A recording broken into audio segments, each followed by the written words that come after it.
after I posted a picture of my new M3 with its titanium shutter on Instagram, quite a few people asked me, was it any more noisy than a cloth shuttered Leica? So I thought I'd do a little demonstration video. So here, this is the new souped up M3. If I show you inside, you can see one titanium shutter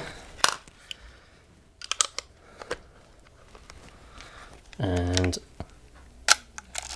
shutter noise compared to Leica M-A.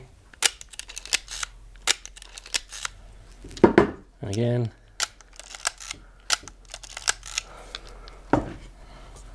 M-A, both at the same speed, 125th of a second.